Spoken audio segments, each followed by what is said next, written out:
सोचो भाई, एक ऐसी रात जहां कोई गोली नहीं चली, कोई बम नहीं फटा, फिर भी 20 भारतीय जवान अपने देश के लिए शहीद हो गए।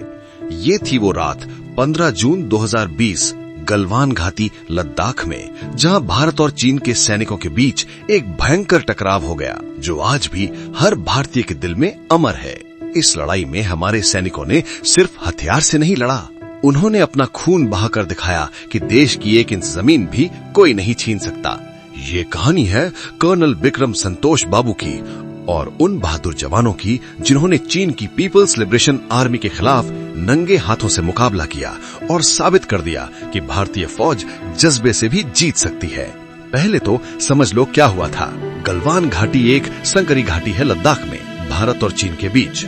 सन 1962 की लड़ाई के बाद ये जगह हमेशा से तनाव वाली रही। दोनों देश इसे अपना मानते हैं। 2020 में जब सारी दुनिया लॉकडाउन में थी, चीन चुपके से इस इलाके में अपने टेंट और कैंप लगा रहा था। भारत ने जैसे ही देखा तुरंत एक्शन लिया। बातचीत हुई, समझौते हुए, दोनों तरफ से कहा गया कि सैनिक पीछे हट जाएंगे ताकि शांति बनी रहे। लेकिन चीन ने फिर अपना वादा तोड़ दिया। उन्होंने गलवान में एक पोस्ट बना लिया जो बिल्कुल गैर कानूनी था। भारतीय सेना ने साफ कह दिया था, ये जगह समझौते से बाहर है। उस वक्त ड्यूटी पर थे कर्नल संतोष बाबू, 16 बिहार रेजिमेंट के कमांडिंग ऑफिसर, एक शांत स्वभाव का बहुत बहादुर और दूरदर्शी अफसर। 15 जून की शाम को उन्होंने फैसला किया कि खुद जाकर चाइनीज सैनिकों से बात करेंगे और कहेंगे कि पहले तय हुआ था वो अपना कैंप हटा लें। उनके साथ थे करीब 35 से 40 जवान। 7 बजे के आसपास वे चाइनीज कैंप तक पहुंचे। शांति से समझाया कि एग्रीमेंट के मुताबिक ये कैंप हटाना होगा। चाइनीज अधिकारियों ने शुरुआत में हाँ कर दी, लेकिन जैसे ही हमारे जवान वापस लौट रहे थे, अचानक पीठ में वार हो गया। चीन के सैनिकों ने एक जाल बिछा रखा था और हमारे भाई उसमें फंस गए।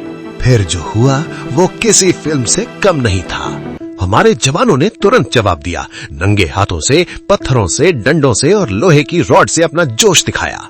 वहां नियम था कि दोनों तरफ के पास बंदूक नहीं होनी चाहिए, क्योंकि LAC पर ऐसा समझौता है कि आग्नेय हथियार इस्तेमाल नहीं होंगे। लेकिन चीन ने इस नियम का फायदा उठाया। उन्होंने लोहे की रॉड पर कांटे लपेट रखे थे, फिर भी हमारे सैनिक नहीं रुके। कर्नल संतोष बाबू खुद सबसे आगे थे। उन्होंने चाइनीज कमांडर को भी घायल कर दिया और अपने जवानों को कहा, ये हमारी मिट्टी है भाई, इसे कोई नहीं छीन सकता। रात भर 3 घंटे तक वो लड़ाई चली। अंधेरे में खून से गलवान की नदी लाल हो गई। हमारे सैनिकों ने अपने साथियों को गिरते देखा, मरते देखा, फिर भी पीछे नहीं हटे। चीन सोच रहा था कि छोटी टीम को आसानी से हरा देंगे, लेकिन उस रात उन्हें भारतीय फौज का असली रंग दिख गया। 20 भारतीय जवान शहीद हो गए, लेकिन चीन के 40 से ज्यादा सैनिक मारे गए या नदी में बह गए। चीन ने कभी सही आंकड़े नहीं बताए।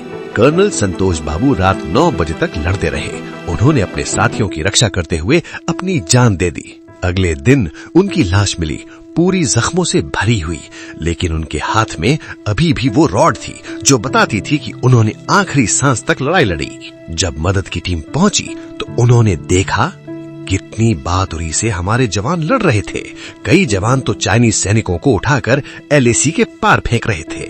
ये वो पल था जिसमें भारत ने सिर्फ जवाब नहीं दिया, बल्कि दिखा दिया कि भारतीय सेना किसी भी हालत में हार नहीं मानती। कर्नल संतोष बाबू को महावीर चक्र मिला, देश का दूसरा सबसे बड़ा युद्धकालीन सम्मान। उनके माँ बाप ने मेडल संभालते हुए कहा, हमारा बेटा देश के लिए सब कुछ दे गया। इस घटना के बाद पूरे देश में आग लग गई। भारत ने चीन के कई ऐप्स बंद कर दिए। आर्थिक मोर्चे से लेकर फौजी मोर्चे तक हमने दिखा दिया कि हम किसी से कम नहीं। आज भी लद्दाख की ठंडी हवाएं, गलवान के पत्थर, सब कुछ उस रात की गवाह है, जब 20 जवानों ने साबित कर दिया कि भारत माँ के लाल कभी हार नहीं मानते। वे बातें नहीं करते, काम करके दिखाते हैं। उनके लिए हमारा सलाम। जय हिंद।